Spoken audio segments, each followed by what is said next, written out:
Hey everybody, in today's lesson we are going to revisit exponents. Specifically, we're going to talk about rational exponents. And our EQ today is how can we use what we've learned about the laws of exponents to simplify products and quotients of radical expressions. So we're going to look at really gross radicals with exponents, and we're going to simplify them into easier stuff to work with.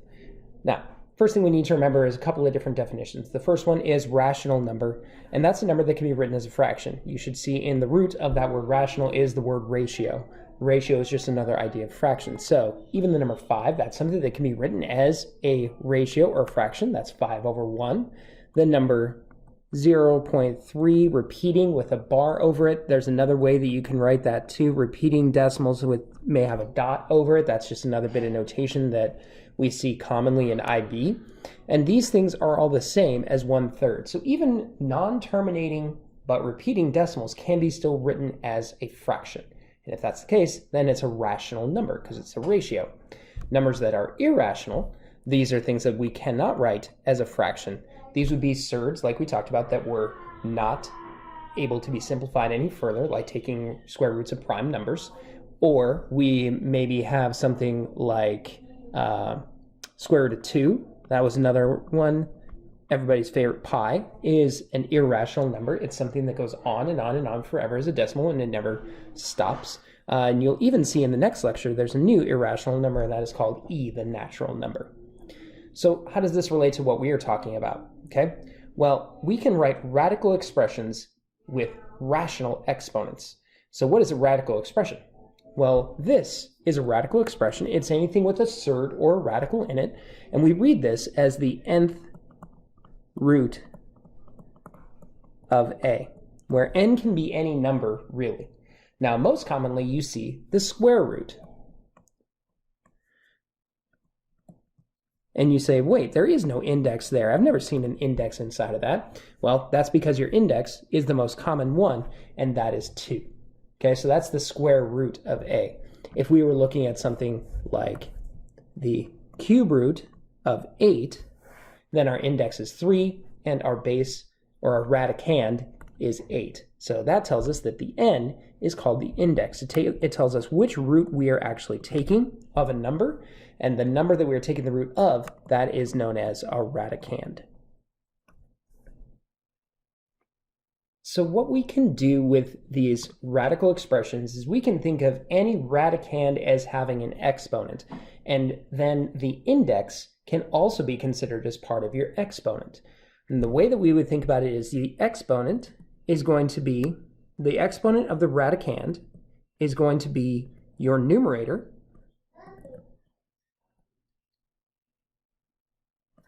and the index is going to be the denominator.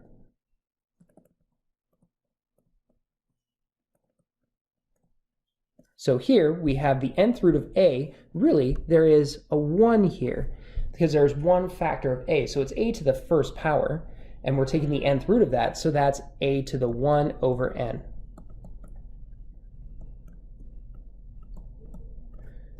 In general, we can think of a to the m power, and then taking the nth root of that is the same thing as saying a to the m over n power.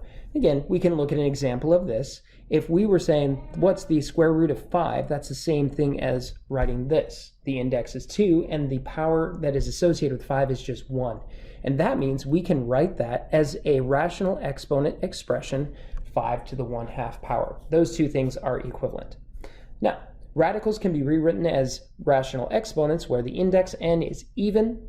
The radicand a has to be positive. We'll see what we mean as we go through and look at this example. So our example first is square root of 4.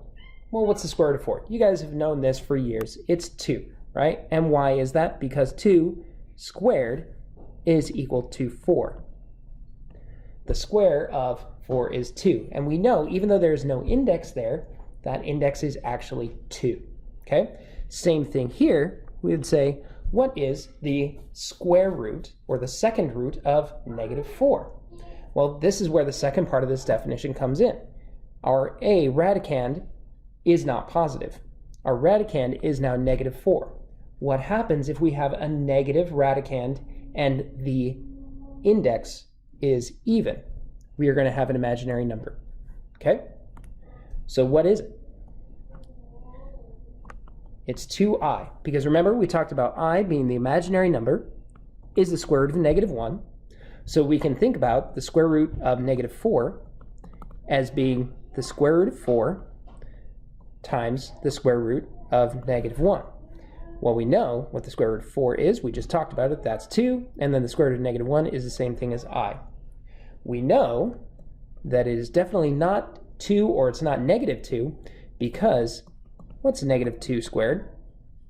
It certainly does not equal positive, or it certainly does not equal -4. The square root of -2 is equal to +4, right? Negative times negative gives us a positive. Well, what happens if our index is odd? We can actually multiply many negative numbers together and still get a negative answer, assuming we are multiplying the negative number an odd amount of times.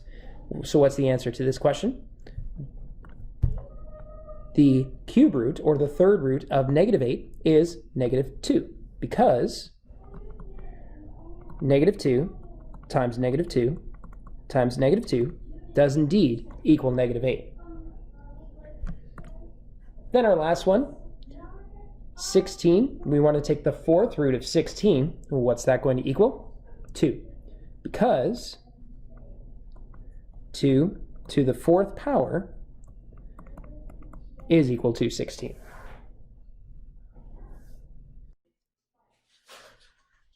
All right, so now let's take a look at some examples and see what we mean about actually using our EQ, using these properties that we learned from laws of exponents this lesson and putting them into practice. So these were from last lecture and we just got to know them. These are just things we have to know and be able to work with. So one of the things that we're going to utilize a lot is this one, the power to a power property, which says a to the m to the nth power is the same thing as finding a to the m times n, where we multiply the exponents. But what we're going to do is actually work backwards. I want to think about how can I split up this fraction into something that's workable for me. I can do that actually pretty easily by saying, well, I can write 9 to the 1/2 power. 1/2 power times what will give me 3/2, and that's 3. And this helps me to just go ahead and see that this is, the 1/2 power is like taking the square root. That's a fun, or that's a good thing to make sure you know. 1/2 power is square root. That's what it means. So we can change that to the square root of 9 being raised to the third power. These are equivalent expressions. Now, we know what the square root of 9 is. That's 3. And then we could say, well, 3 times 3 times 3, that's 3 to the third power. That's going to give me 27. Now, that's a lot of writing out, and maybe you're going to be able to skip that step by writing this out a little bit more cleverly. Let's see if we can't do that. So, I know that this is going to be the index of my radicand. So, I will say, let's go ahead and put this into the fifth root, and then this is going to be the exponent. And I usually like to go with the roots first, because that I like to go from big numbers to small numbers, rather than taking 32 and squaring that, having a huge number, and then try and take the fifth root of a huge number. That's really hard for me. However, I do know what the fifth root of 32 is. I think to myself, what number can I multiply by itself 5 times to give me 32? I know it must be a small number, so I can start thinking about, let's start with 2. It's always usually my first thing to start with. So 2 times 2 gives me 4, times 2 gives me 8, times 2 gives me 16, times 2 gives me 32, and we have it. Okay, so this is now going to simplify. The fifth root of 32 becomes 2. And now it's 2 to the -2 power. Well, we now remember from this rule, we have a negative exponent. That flips things, puts it into a fraction. 1/2 squared, and that's 1/4. So now I would like you guys to try these you-do examples on your own. And we'll check on those in class. All right, so now, once you guys have finished your examples, let's go ahead and ramp up the difficulty and start looking at some crazy stuff. But what we can see is if we start to take this just piece by piece, it doesn't become that daunting. You just have to be clever. It's like a puzzle. Try to logic your way through it and try to outsmart the algebra that's going on here. This looks extremely gross. This is x to the 5 over 3 power times y over x to the 1/2, or x times y to the negative 1/2 power. Super gross, right? Let's try and simplify it though. X to the 5 over 3, I'm going to leave that as it is for right now.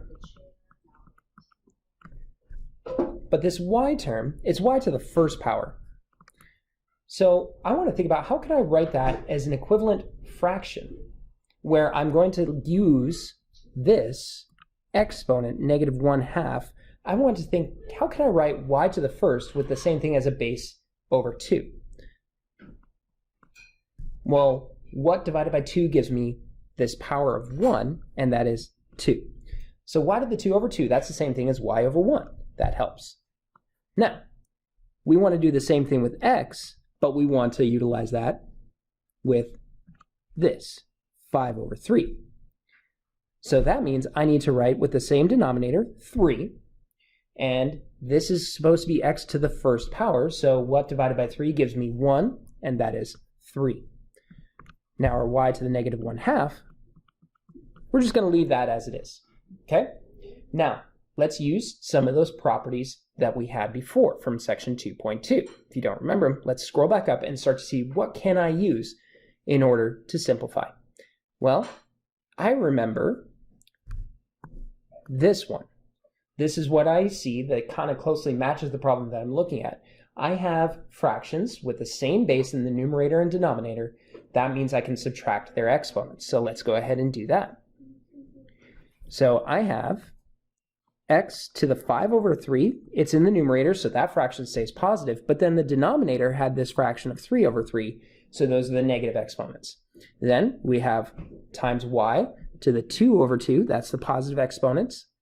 And then minus a negative 1/2. Okay? Let's go ahead and simplify these. This gives me x to the 2 over 3, because 5 over 3 minus 3 over 3 gives me 2 over 3. 2 negatives makes positive, so that way I can add those together, and that's going to give me y to the 3 over 2.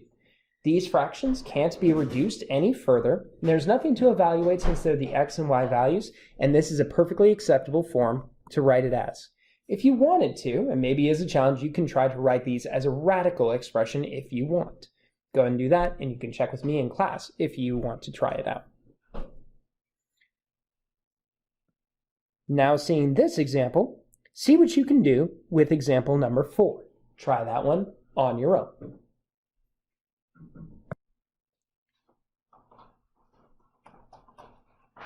All right, so this next one it's a pretty big one. This one's a doozy. This is where we really start to see IB math analysis and approaches style questions. This is really where you get into the IB style question with this.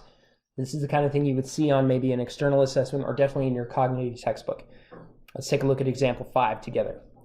So we have given the 5a squared over b to the 1/2 power times b 2b to the 3 over 2 power is equal to ka to the n b to the m. What exactly? Well, let's skip over that for a second and let's read the rest of the part. Where k, n, and m are integers, we want to find the value of m. Write your value as an integer. Okay? Well, here's what we want to do with this sort of problem. I see some variables here, but then I see is somewhat similar, or it's a different structure on the right-hand side. Okay? This is a very common thing in IB where we want to see like a show that. They just want to know, can you get one side to look like the other side? So that should be your guiding principle here in this kind of a problem. We want to make the left side look like the right, or vice versa. Sometimes they'll try and throw you off and have something that is something that you can simplify on the right side, but the left side you can't, okay? I look at this left side, and there's stuff I can simplify. I see that 2b to the 3 over 2 and the b to the 1/2. I should be able to condense that and write it as just b to 1 power. Same thing with the 5 and 2. I should be able to multiply those two numbers together. Now when I look at the right-hand side, k times a to the n, b to the m, there's no operation there to do. There's nothing to evaluate. There's nothing to simplify. So I take the part that I want to simplify and try to simplify it as much as I can, so that way I can make it look like the right side. Let's do that. Okay? So we take 5a squared over b to the 1/2, and we are going to multiply that with 2b to the 3 over 2 power. Well, here's what we can see pretty easily. 5 and 2, those will multiply together to give me 10. And then we have a squared. There's nothing to multiply that with. But now we've got b to the 3 over 2. And then we've got the b to the 1 over 2 in the denominator. Well, similar to the last example we did, I've got the same base in the numerator and denominator. That means I should be able to subtract the exponents. So that's b minus 1/2. Just subtracting that exponent. Now, we end up simplifying it a little bit further. 10a squared b to the 3 over 2 minus 1 over 2. That's 2 over 2. But do we need to write it as 2 over 2? No. What's 2 divided by 2? That's not the simplest way to write it. Simplest way to write that is 1. So we have 10a squared b to the 1. Now, look at that and see how this relates to this. Ka to the n, b to the m, 10a squared, b to the 1. We have our k, we have our n, and we have our m. K equals 10, n equals 2, and m equals 1. And there you have it. Equivalent expression on left-hand side, right-hand side. Easy enough to work through. You're using the same things. It just looks like it's a really tricky problem. They're asking you to simplify. That's it. Just in a different way. All right. Thank you for watching, guys. Have a wonderful day. I will see you next time.